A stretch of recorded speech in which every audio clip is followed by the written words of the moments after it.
welcome to Eyes on Books. I'm John Peters. My co-host is Terry Kelsaw, and we're here today with the author of 2032, The Year AI Runs for President. And the author who is with us today is Keir Newton. Keir, welcome. Yeah, thank you, John. Thank you, Terry. Pleasure to be here. We are honored to have you join us today. The book is about artificial intelligence running for President of the United States. I don't know, some of you are probably thinking, oh, really? Well, think about how much artificial intelligence has grown just in the last year or year and a half. And I can honestly say this isn't as futuristic as probably when Keir wrote it. The future is here. What do you think, Terry? First of all, I want everyone to know that this book was absolutely mind-blowing. It was one of the best books I have read over the years. And I have been looking forward to this interview. I think Keir is talented. It is his very first book. And I am so excited about having him in this chair to be able to talk about his book. And I can't wait to hear what he has to say. And I believe you are also in the industry, yes? Yeah, I'm more in the tech industry generally, not like an AI engineer or anything like that. But, you know, that's certainly the genesis of this idea as well. To give you a little bit of background, I moved to the US in 2016, so originally from Australia, and moved here or to San Francisco with my wife. And back then, it was certainly the capital of technology, if you will, the worldwide capital of technology, right? Everything's kind of happening there. So I was in more of a sort of sales and policy type jobs within tech, but that got me, more than anything, a lot of exposure to a lot of different personalities, a lot of different things going on, different companies, because I happened to be just visiting a lot of companies in Silicon Valley and San Francisco as well. So if I give you a little background on sort of the genesis of where this came about, because John, in your intro, for example, you sort of talked about might have seemed unlikely now, probably seemed even less likely when I first thought of this in 2019.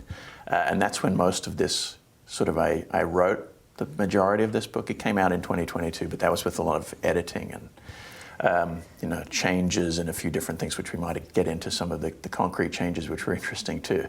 But in 2019, when I was writing the majority of this, ChatGPT wasn't a thing, but there were already some sort of soundings and changes and developments of AI that were particularly interesting to me. And the other thing, quite honestly, because this is, if I was to describe this, it's not purely like a political book in any way, but it's also not, strictly speaking, I wouldn't describe it necessarily as science fiction either.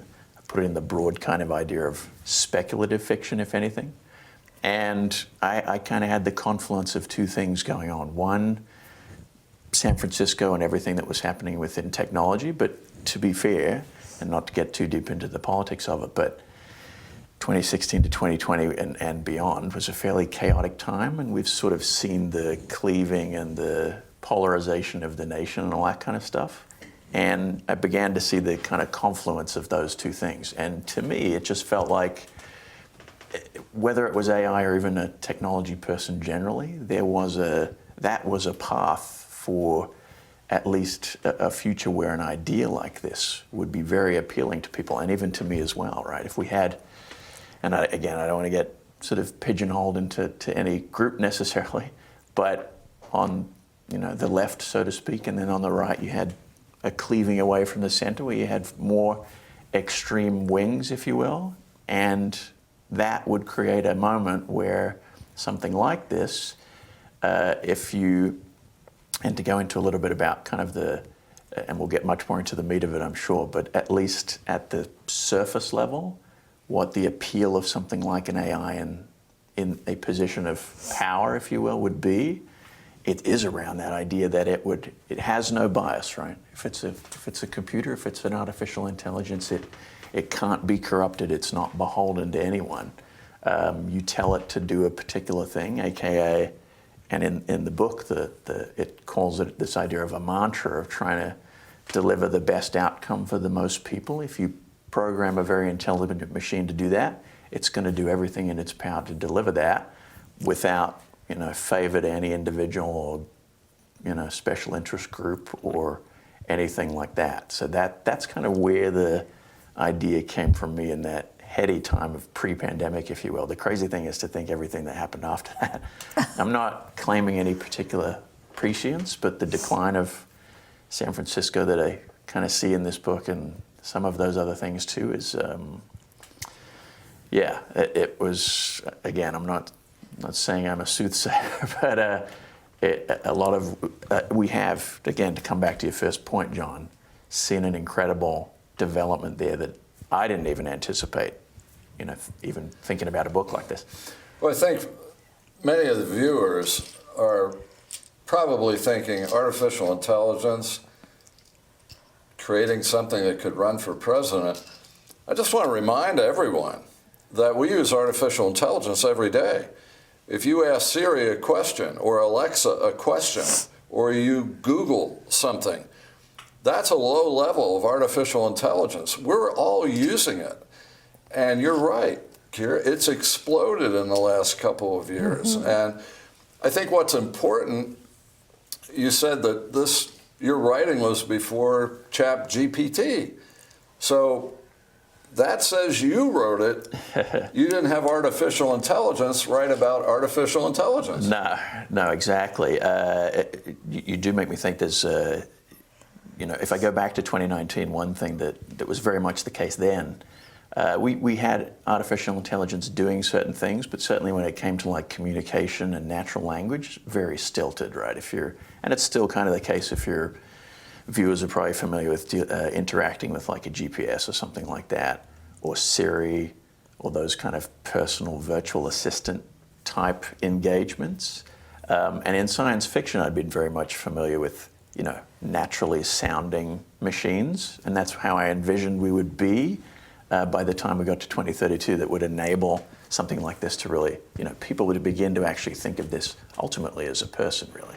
And that's kind of required to probably want an artificial intelligence in this position. But honestly, it's 2024 now. We already have machines and services and what have you out there that whether they're 100% natural could be debatable, but they're extremely close to that, even beyond what I was even thinking, probably in the realm of like video and faking people actually in videos and that kind of thing. It's crazy how much that development has been. And I'll just give you one real quick example, because if folks are even interested in consuming this in a slightly different way, towards the end of last year, this book came out in a slightly abridged format as a podcast where all the characters are actually voiced by AI. And that took a lot of doing to get them to sound natural, but the fact that that's even possible, to have the presidential candidate character and the main characters in there with different voices that are not humans speaking, but are just digital creations. And we're only in 2024 now, so I can only imagine what the next 5-10 years brings, because the pace of progress is actually the other thing to consider here. It's exceptionally fast. You mentioned a presidential candidate. Yeah. For the viewer, the candidate's name is Algo, and I assume that's short for algorithm. Yeah, correct. And what you just said, I found myself doing. I'm sure, Terry, you may have done the same thing. When I continued reading about Algo, I thought of Algo as a person. Yeah. I didn't think Absolutely. Absolutely. it was fabulous. And I was cheering on Aldo. Yeah. Well, and I mean, that's deliberate, and it's if we talk about, once we get to themes and what are the questions that the book is asking, I mean, a genuine question obviously is Algo really just a sum of its programming, or is it actually able to think for itself? Well, I think one of the things that you were really good at doing throughout the book, and I've got to say, and I'll say it to you right here, it's one of the best written books I've read in a long, long time. No, I appreciate that, so yeah. kudos to you. You develop themes, and one of the themes that got developed and stayed throughout the book was ethics. Yeah.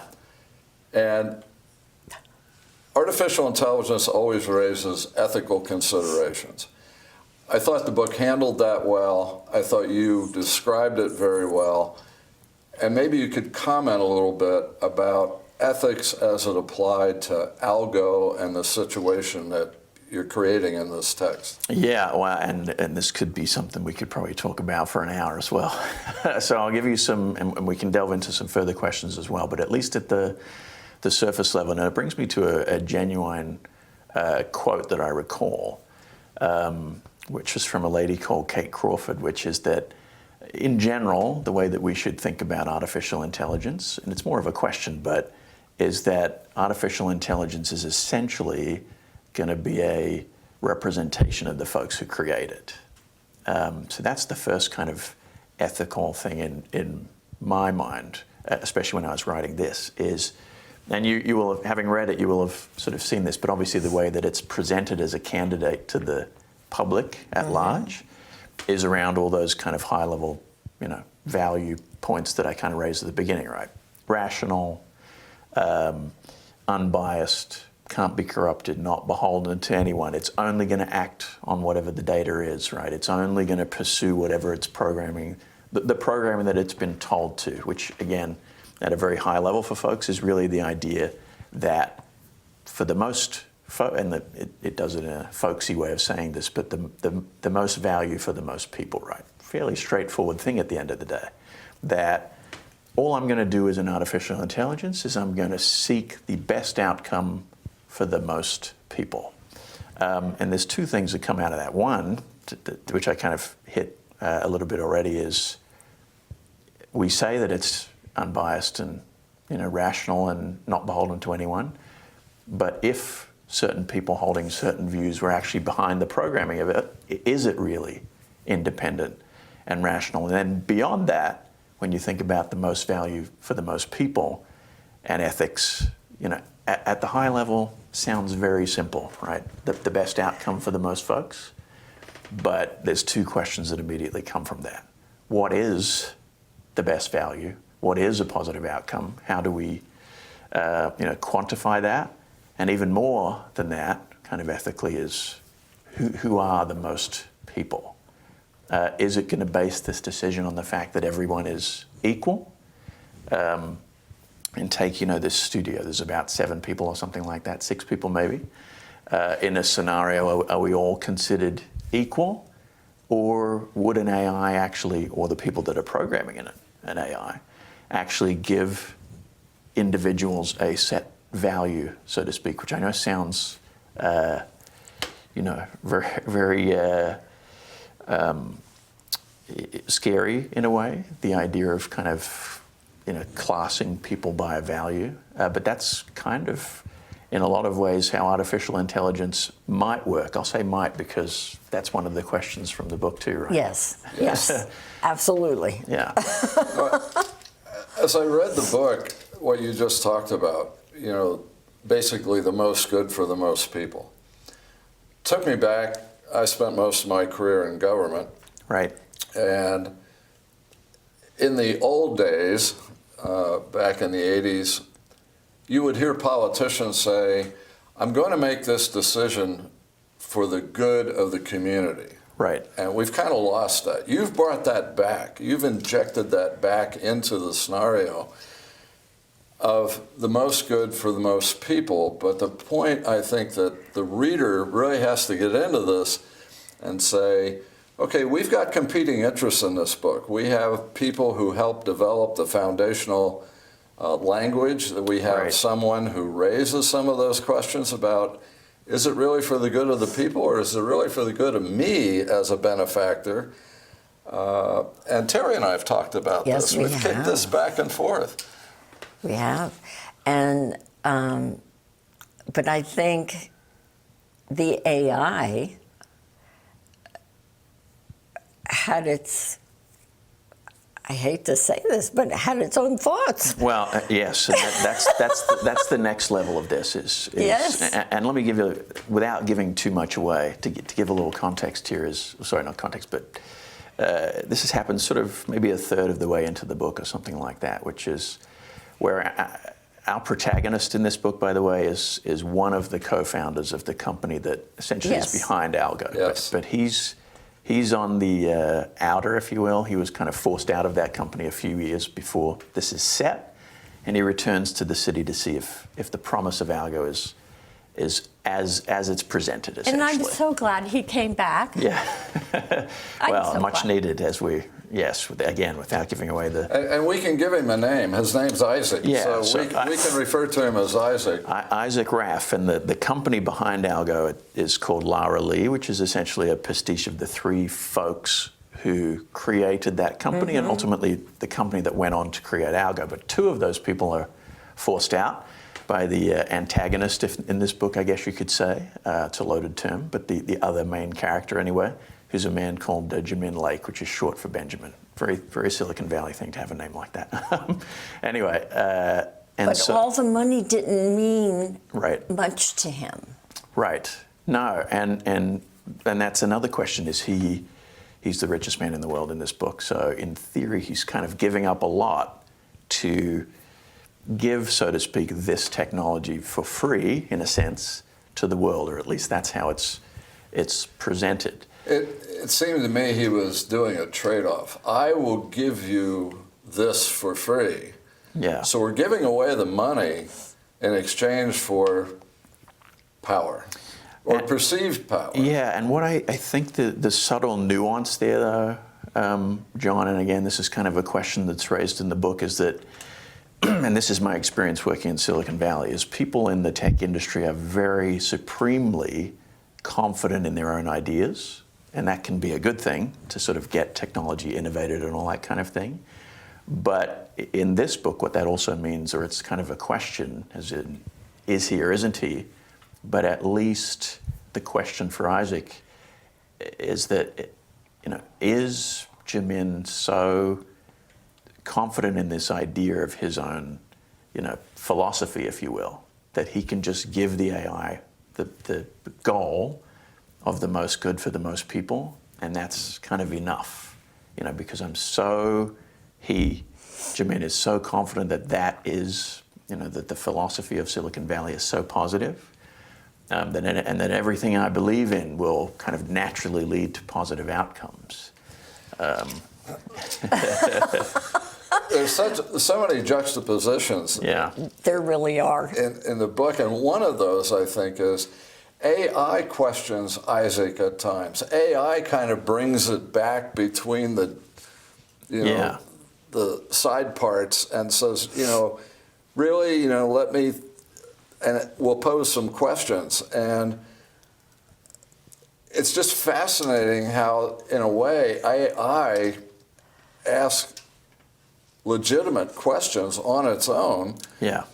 that Isaac might have thought about, or maybe questions the founders. And then, of course, wrapped up in all of this is him trying to get a meeting and going to meetings and meeting these high-end people who, at least on the surface, pay him lip service. Yeah.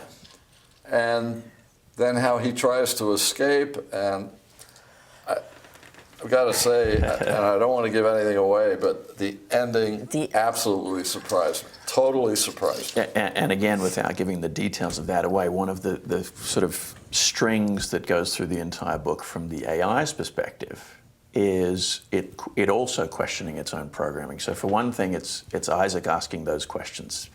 What does the most value for the most people mean? Is the AI really thinking for itself, or is it just kind of a dumb machine that's essentially parroting everything that Jamin tells it to do?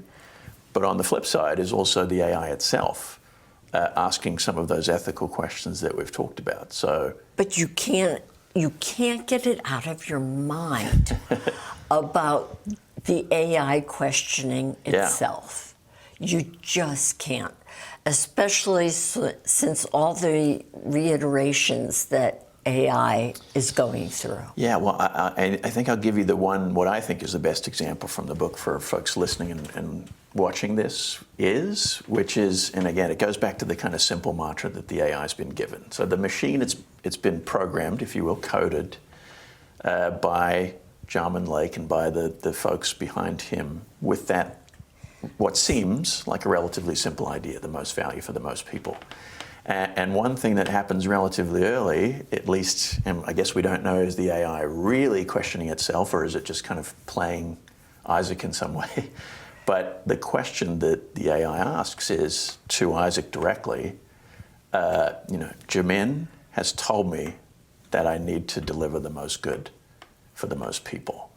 But I've been observing Jamin these last 5-10 years or whatever it is, and as best as I can see, he personally doesn't seem to follow that particular philosophy in his own actions.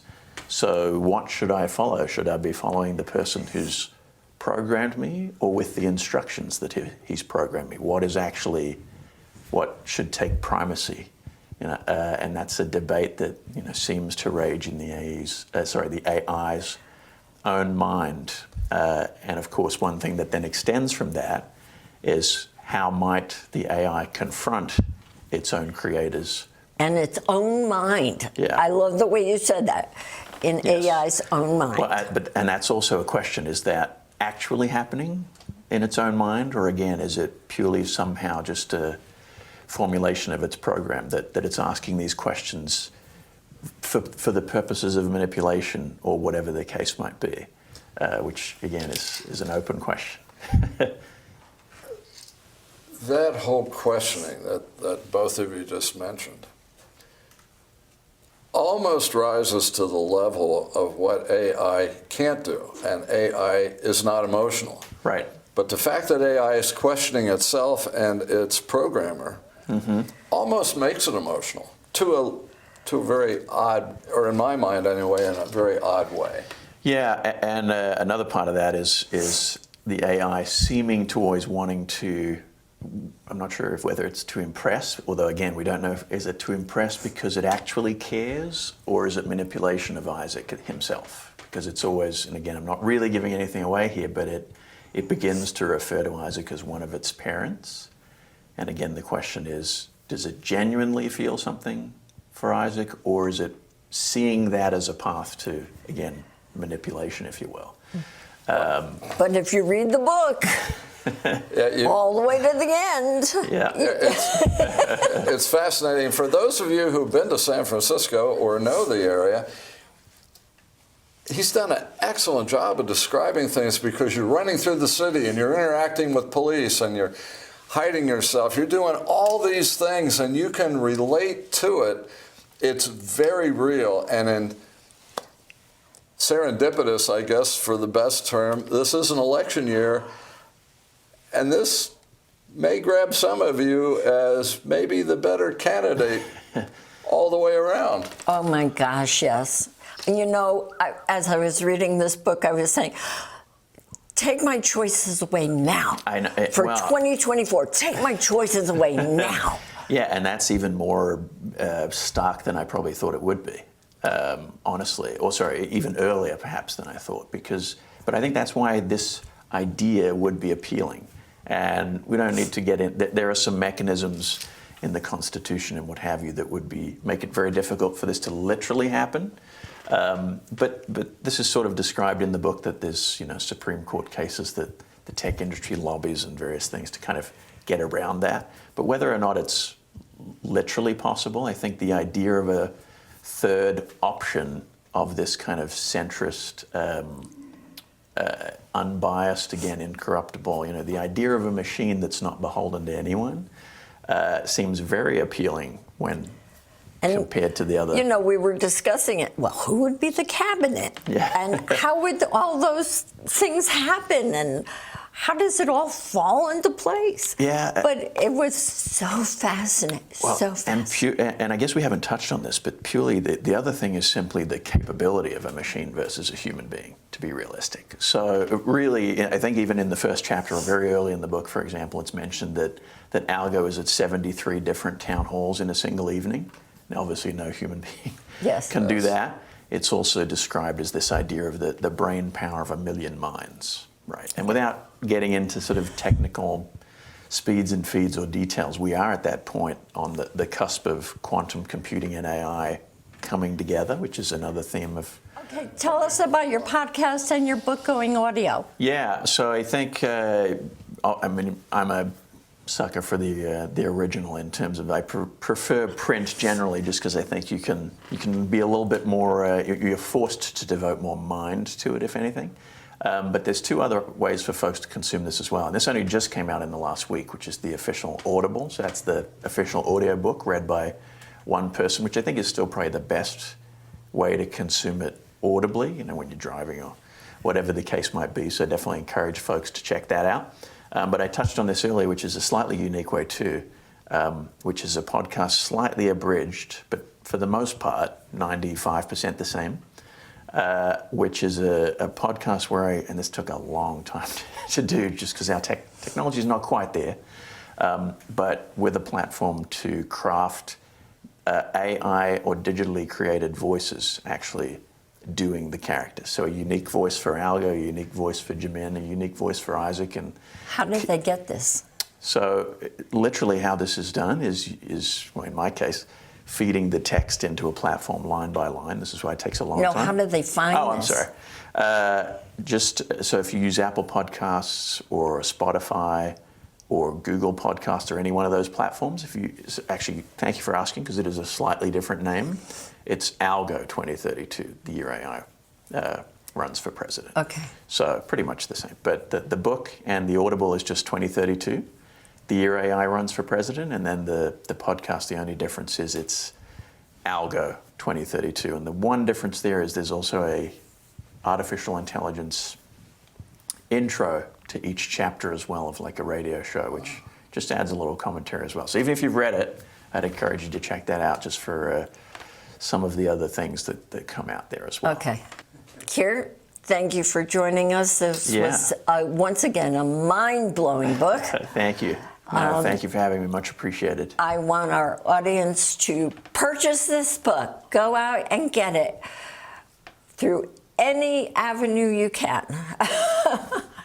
And thank you for joining us with Eyes on Books this month. It was just a privilege meeting with our author.